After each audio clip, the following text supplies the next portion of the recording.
Hello everyone, my name is Chandan Kumar Shukla and welcome to biology 10 minute series. जैसा कि आप लोग जानते हैं कि नीट की परीक्षा 3 मई को शेड्यूल्ड है और हमारे पास लगभग 30 दिन से भी कम समय का टाइम बचा हुआ है। मैं कंप्लीट बायोलॉजी रिवीजन 25 दिन में करवा रहा हूं। आज अपना 1 डे हो गया है। आज अपना थर्ड डे है। बायोलॉजी का पूरा रिवीजन 10 मिनट में करवा रहा हूं, इसलिए चैनल को सब्सक्राइब कर लें और वीडियो को लाइक करें, शेयर करें और अपने कमेंट में ज़रूर बताएं कि लेक्चर कैसा लग रहा है। 10 मिनट में पूरी एक चैप्टर पूरा ख़त्म करवा देता हूँ। चलिए आज अपना नेक्स्ट चैप्टर पढ़ते हैं। डे फर्स्ट में मैंने principle of inheritance and variation class 12 का करवाया था। डे 2 में cell cycle and cell division class 11 का करवाया था। आज 6 में फिर लेकर आया हूँ क्लास 12 का बायोटेक्नोलॉजी यूनिट, जो आपको आज के लेक्चर से 6 क्वेश्चंस आपके पक्के, यानी कि 6 क्वेश्चन 24 मार्क्स इन नीट्स में भाई लिख कर ले लो। इस चैप्टर से आ जाएंगे आपके। तो चलिए रिवीजन शुरू करते हैं। सबसे पहले देखते हैं बायोटेक्नोलॉजी क्या होती है। भाई, use of living organism are enzyme to produce useful product, यानी कि बायोटेक्नोलॉजी वो है जिसमें हम जीवित जीवों को यूज करके अपने लिए एक अच्छा प्रोडक्ट बना सकते हैं। उसी को बायोटेक्नोलॉजी कहते हैं। ये बेस्ड होता है genetic engineering and bio process engineering.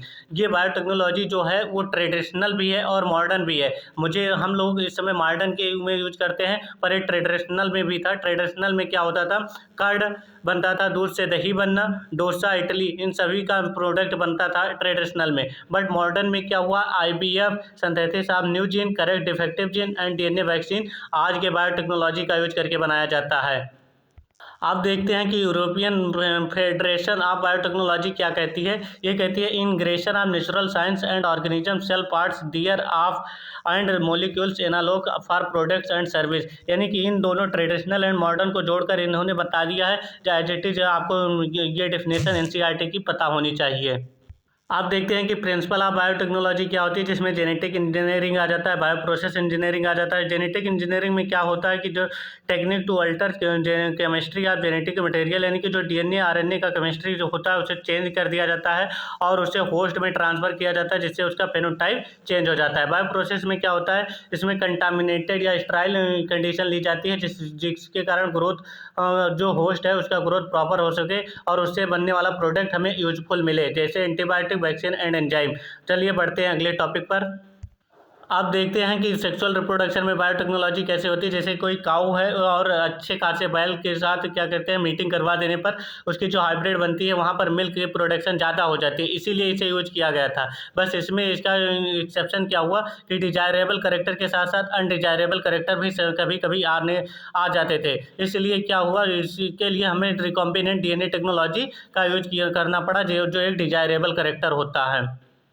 अगर हमें जेनेटिकली मॉडिफाइड ऑर्गेनिज्म बनाना है तो उसके लिए 3 बेसिक स्टेप्स होते हैं, जिसमें पहले हमें करना पड़ेगा identification of DNA with desired gene, फिर introduce of identified DNA into host. जो आपने आइडेंटिफाई किया वो होस्ट में ट्रांसफ़र किया जाएगा, फिर उसे मेंटेन से introduce DNA host trial environment देंगे, फिर ट्रांसफ़र कर देंगे DNA में। इसे आप चलिए देखते हैं कि जीन क्लोनिंग क्या होती है। जीन क्लोनिंग जो होती है जिससे making multiple identical copies of any template DNA। चलिए इसका उनसे एक्सपेरिमेंट करके देख लेते हैं।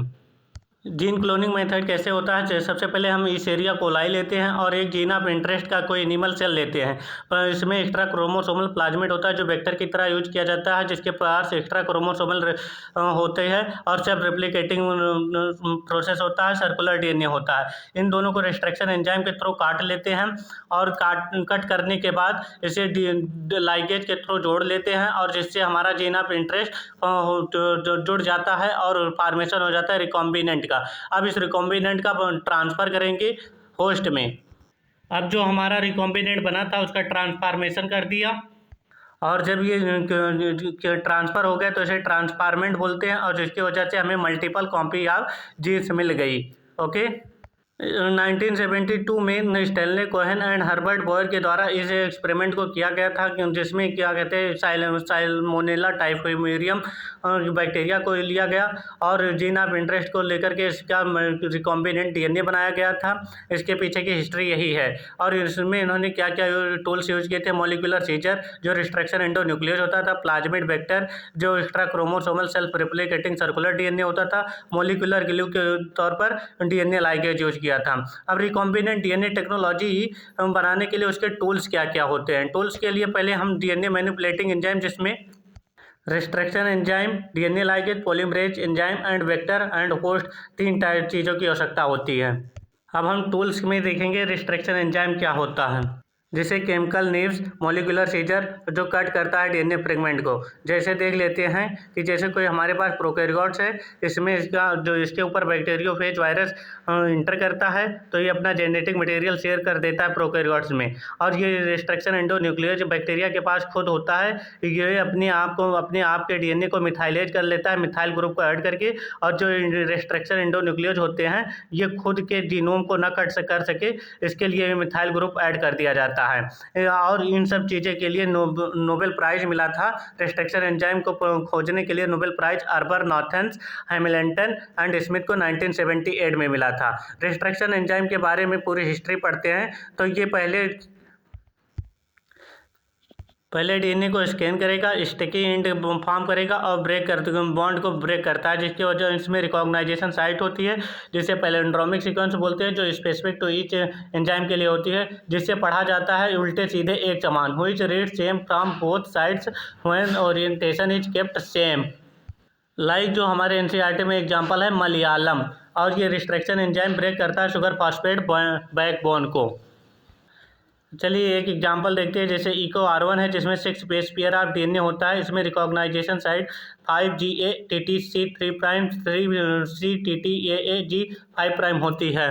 नेक्स्ट देखते हैं जो फर्स्ट रिकॉम्बिनेंट डिस्कवर्ड किया गया था रिस्ट्रक्शन एंडोन्यूक्लियस, वो था HindII, जिसमें 6 बेस पेयर थे। इसमें 2023 में PYQ भी आया है। इसका सीक्वेंस जो होता है 5GTTAAC एंड 3'CAATTG 5' होता है। अगर देखें कि हिंद सेकंड के अलावा लगभग 900 रिस्ट्रक्शन एंजाइम हैं जो आइसोलेट किए जा चुके हैं।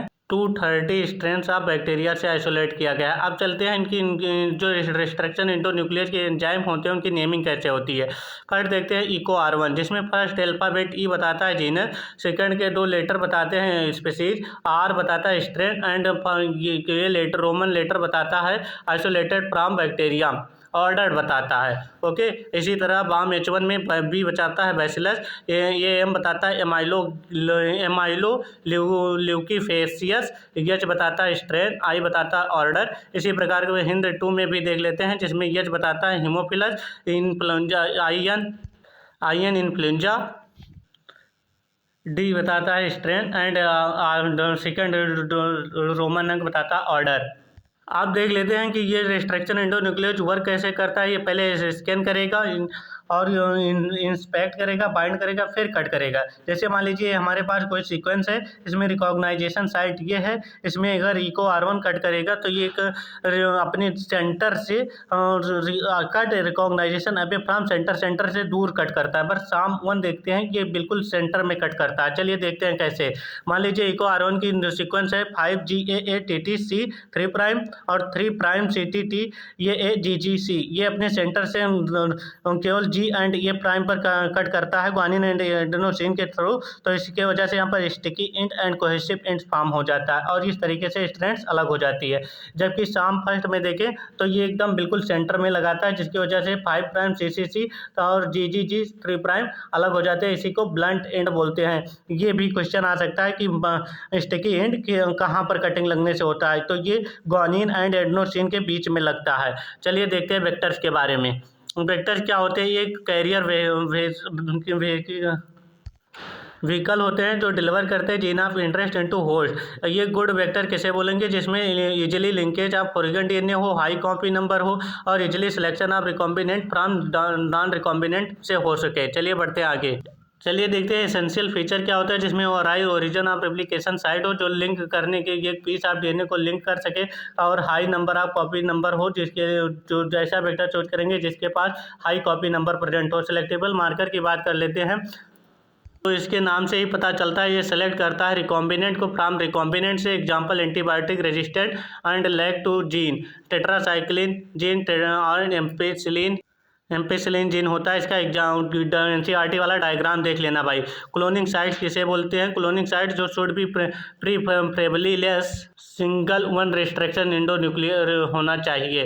होस्ट अगर एनिमल है तो क्या करेंगे? अगर होस्ट एनिमल है तो इसमें vector retrovirus and shuttle vector को यूज करते हैं। रेट्रोवायरस इस कैंसरियस प्रॉपर्टी होती है, इसमें कैंसर की प्रॉपर्टी होती है, इसकी वजह से ये इसे डिसआर्म कर दिया जाता है, जिसकी वजह से कैंसर नहीं होता। अगर वही होस्ट हमारे पास प्लांट है तो उसमें TI प्लाज्मिड जो होता है वो एग्रोबैक्टीरियम ट्यूमिफिशियंस होता है, जो एक बैक्टीरिया होता है और डाइकॉट प्लांट्स में क्राउन गॉल डिजीज करने का काम करता है। इसके वजह से साइंटिस्टों ने देखा कि जो इसमें TI प्लाज्मिड होता है उसमें जो DNA होता है उसी में ट्यूमर इंड्यूसिंग DNA होता है जो उसे क्राउन गॉल डिजीज करवाता है, इसीलिए उसे यहाँ से डिसआर्म कर दिया और डिजायर्ड DNA को इंटर करवाकर रिकॉम्बिनेंट वेक्टर बना लिया। अब चलते हैं देखते हैं process of recombinant DNA technology. इसमें 2023 में क्वेश्चन आया है, इसके प्रोसेस आप याद कर लेना बस। Isolation of DNA, fragmentation of DNA by restriction endonuclear, सारी देख लो भाई। 8 प्रोसेस है और इसे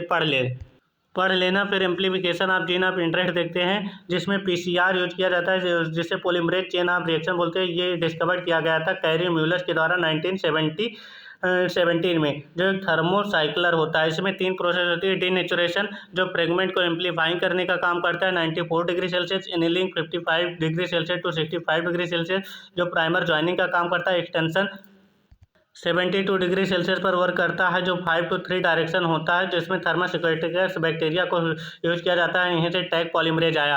अगर नंबर ऑफ रिजल्टेंट कॉपी आपको निकालना हो तो 2 की पावर n करना होता है, n नंबर ऑफ साइकिल होती है। इसके जब आपका सारा चीज़ें प्रोसेस हो गई, 8 के 8 प्रोसेस, फिर आपको ligation of DNA with vector जो लाइगेज एंजाइम के थ्रू करना होता है। फिर ट्रांसफर ऑफ DNA होस्ट जो ऐसे होस्ट से नहीं होगा, इसे कंप्लीमेंट में होस्ट बनाया जाता है, किसके द्वारा?